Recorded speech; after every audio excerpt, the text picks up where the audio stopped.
कि सत्य नहीं है। जी ये ध्यान रखें। हाँ जी जो गुरु है, गुरु सिर्फ 5 या 6 फुट का जो शरीर है बुद्ध, जी जो इसी को गुरु मानते हैं, वो सही नहीं है, जी गलत। गुरु का मतलब होता है जो गुरु, गुरु मैंने अंधकार, रू मैंने प्रकाश, जो अंधकार से प्रकाश की ओर ले जाए वो गुरु, ना कि शरीर गुरु। शरीर गुरु नहीं हो सकता, माध्यम हो सकता। तो हमारा गुरु क्या इतना मैंने छोटा है कि वो शरीर में ही रहता है, सिर्फ इतने से शरीर में बस। जी तो क्यों नहीं हम उसे अनंत अनंत दिशाओं में उसे उस प्रकार का अपने ख्याल, अपने मन में, अपनी सोच सूझबूझ में, अपने भाव में ऐसा अनंत कर दें कि वो अनंत है। गुरु मैंने प्रकाश, परमात्मा, वो कर दें। अगर हमारी सोच में वो हो जाए तो फिर क्या होता है कि हम क्या है, कई बार गुरु का जो शरीर है हम उन्हीं के साथ प्रेम कर बैठते हैं, कि गुरु के साथ प्रेम करते हैं कि गुरु महाराज जो वो बोलते हैं उससे प्रेम करो। जैसे जैसे कोई भी ग्रंथ को नहीं मानना है, ग्रंथ के अंदर लिखी हुई है उसको मानना है। किताब को नहीं मानने को कहा गया है, जी जी किताब को नहीं मानने को कहा गया है, मानने को कहा हुआ है जो उस किताब के अंदर लिखा हुआ है वो मानना है। बेटा सुनो सुनो सुनो बेटा, शरीर की भक्ति नहीं करनी। शरीर की कैसे कैसे कर सकते हैं आप, जो कि शरीर जन्म लिया था गुरु जी ने, जो जिनको हम कहते हैं उनका जन्म हुआ, वो फिर एक समय आएगा जब भी जो भी सबका है तो वो शरीर छूटेगा, फिर आप किसको मानोगे? फिर किसी और को, गद्दी पे जो बैठेंगे फिर किसी और को। तो क्या यही काम रह गया है हमारा? हमें एक ही को मानना है, वो है गुरु के वचन। गुरु को मानने का मतलब शरीर के द्वारा प्रणाम करना है, उनको नमस्कार करना है, बस उसके बाद उनकी आज्ञा का पालन करना। जी ये है गुरु की भक्ति। गुरु की भक्ति का मतलब, जैसे एक बार एक शिष्य को गुरु ने बोला, गुरुदेव ने कहा कि गुरुदेव को दिक्कत हो रही थी, शरीर में कष्ट हो रहा था, तो टांगे दबा रहे थे, तो उन्होंने कहा तेरे हाथों में इतनी ताकत नहीं हो रही है, तुम टांगे नहीं दबा पा रहे हो, एक काम करो, दीवार को पकड़ के खड़े होके मेरी टांगों पे खड़े हो जाओ और उसको ऐसे ऐसे करके पैरों से दबाओ तो आराम मिलेगा मुझे। कहता नहीं गुरुदेव, मैं आपके पैर कैसे, अपने पैर आपके ऊपर रखूं, आपकी टांगों पे पैर कैसे रखूं? तो बोले नहीं करेगा, बोले नहीं। तो बोले फिर तुमने क्या किया? तुमने टांगों पे पैर रखने की जो बात की, टांगों पे तो पैर रख नहीं रहा, तो गुरु की जुबान पे तो पैर रख रहा है। वाह वाह, गुरु की जुबान पे तो पैर रख दिया ना, मना कर दिया ना, तो यहाँ तो पैर रख रहा है, टांगों पे नहीं रखूंगा। ये हालत है आज हमारी कि हम गुरु को तो मानते हैं, पर गुरु की जो वाणी है, गुरु का जो उपदेश या सत्संग के माध्यम से जो वो संदेश देते हैं, जो भी शिक्षाप्रद हमारे कल्याण के लिए, वो हम कभी नहीं मानते। तब कल्याण की चाह तो है, कल्याण की इच्छा है, लेकिन कर्म नहीं करते। वो जो कल्याण जिससे होना है, गुरुदेव ने कहा कि ये इस तरह से कल्याण करो, वो करते ही नहीं हम, तो फिर इच्छा कैसे पूर्ति होगी? इसीलिए कोशिश करनी चाहिए कि गुरु के वचन को माना जाए। जी गुरु के वचन को माना। एक बार एक ऐसा शिष्य था, कोई महापुरुष के पास आया, ध्यान से सुनना, ये बड़ा अलग लगेगा लेकिन है। उसने महाराज श्री के चरणों में प्रणाम करके कहा, गुरुदेव मैं आपका शिष्य बनना चाहता हूं, मुझे भगवान कैसे मिलेंगे, कहाँ मिलेंगे, कैसे मिलेंगे, कब मिलेंगे? उसने कहा चिंता नहीं करो, मिलेंगे, तुम सेवा करो, तुम ये काम करो, तुम ये पाठ करो।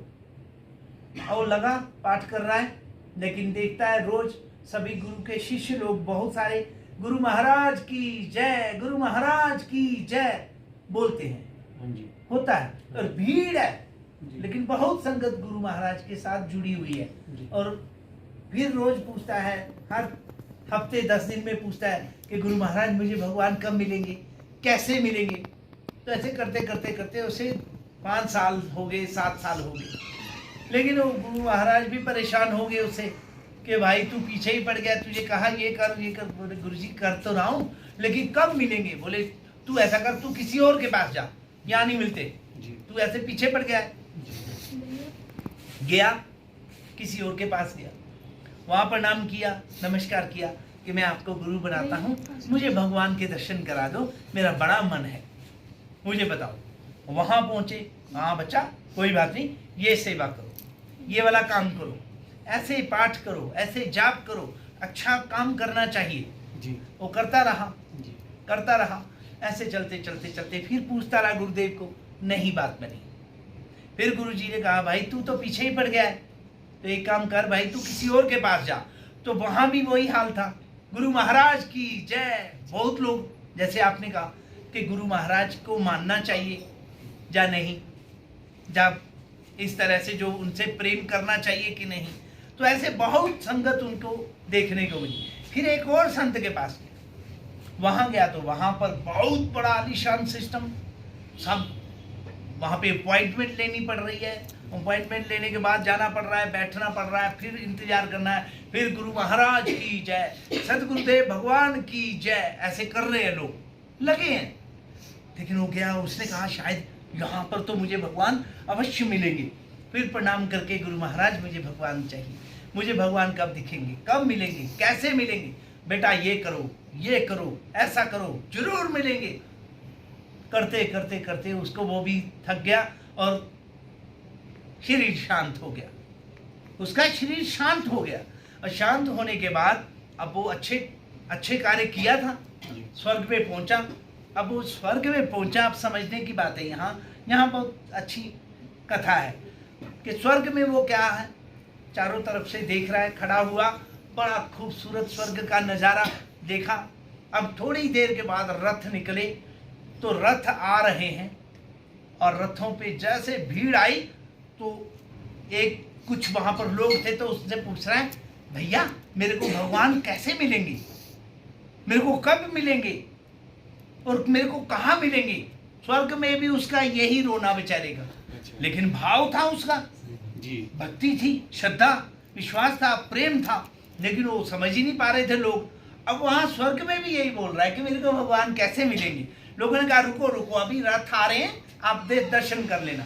दर्शन किया, पीछे से भीड़ और रथ के ऊपर गुरु महाराज की जय, सदगुरुदेव भगवान की जय, ऐसे करते हुए लोग आ रहे। और वो एक महात्मा जी संत बैठे हुए रथ पे स्वर्ग में, और उनका निकल गया पूरा का पूरा जो है वो काफिला चला गया।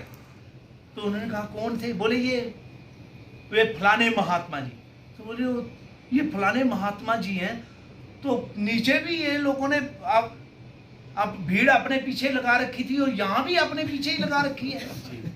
वो भगवान कहाँ है भाई, मुझे भगवान के दर्शन करने हैं। फिर एक और काफिला आया, फिर वही जय जय जय, कौन है, ये फलाने ऋषि मुनि है, ये फलाने महात्मा है। चल भाई, तीसरे भी आए, चौथे भी, लास्ट में फिर एक और जो सज्जन था, भाई भगवान कब मिलेंगे, वो भी भाग गया। उसने कहा ओ भाई मेरे को छोड़ तू, वो भाग गया वो। अब कहते हैं, ध्यान से सुनना। जी जी। अब एक बंदा, एक बेचारा ऐसे ही, जिसको पैरों में भी जूते नहीं, डंडा हाथ में, टाट ओढ़ा हुआ है, हर जगह जगह घाव हैं, परेशान है, बुजुर्ग जैसा भेष है, पूरा पुराना जैसे जो बुजुर्ग होते हैं घर के, और बहुत ही ज्यादा दुखी वो आ रहा है डंडा लेके। तो उसने देखा बुजुर्ग है, पकड़ा, बाबा मैं तुम्हें कहीं ले जाऊं। बोले तू कहाँ ले जाएगा भाई, बोले जहाँ आप बोलो। बोले ठीक है। तो फिर प्रणाम किया, नमस्कार किया, बोले चलो कहाँ ले जाऊं, बोले आगे वहाँ छोड़ दो।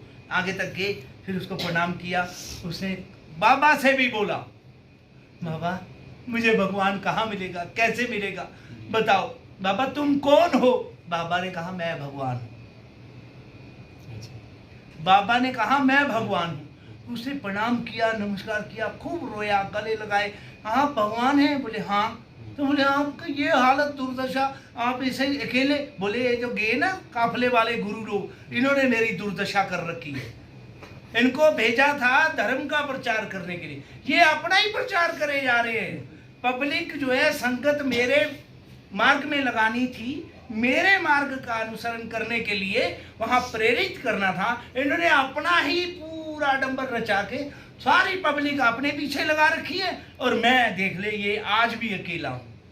भगवान के वचन है, उन्होंने कहा मैं आज भी अकेला हूं और ये देख ले तेरे सामने। तो भगवान ये कैसे हो गया, किसने किया? बोले इन्होंने किया। ये जिनको भेजा था कि मेरा प्रचार करना, भगवान का मार्ग बताना लोगों को, ये इन्होंने भगवान की कथा तो सुनाई पर पब्लिक अपने पीछे लगा दी। जो कि क्लियर करना चाहिए था कि भाई हमारा कोई नहीं, हम मैसेंजर है, हम मैसेंजर हैं, मैसेज देने वाले हैं, हमारे साथ बिल्कुल नहीं जुड़ना। तुमको अपनी आत्मा का जो स्वरूप है, परमात्मा, जो परमात्मा परम पिता परमेश्वर है, उसके साथ तुम्हें जुड़ना है, हमारे साथ नहीं। हम तो सिर्फ कथा के माध्यम से आपको परमात्मा का मार्ग जो है वो दिखाएंगे, बताएंगे, जितना हमें ज्ञान होगा, जितनी हमारी क्षमता होगी, या जितना हमें महापुरुषों से मिला होगा। ये नहीं कि हमें प्राप्त हो गया है, नहीं, ये नहीं बोलना कहाँ प्राप्त हो गया है, उतना ही बोलेंगे बस, उससे ज्यादा नहीं। तो ये होना चाहिए कि गुरु को मानो तो जरूर शरीर से, लेकिन उतना नहीं जितना कि उनकी वाणी को मानना है, उनका आदेश मानना है। ये बिल्कुल सही है, यही होना चाहिए।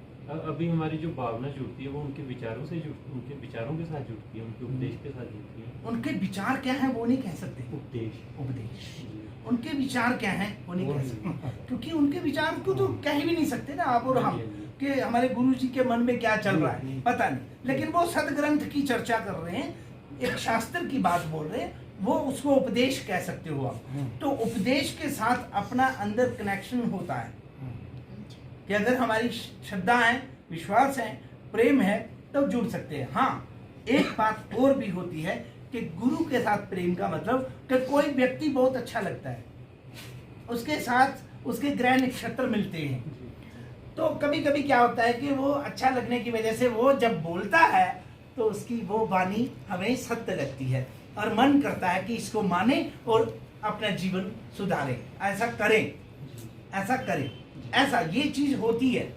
ये ठीक है कि भाई वो हमें अच्छे लगते हैं बाबा जी, तो इसलिए उनकी वाणी भी अच्छी लगने लगेगी।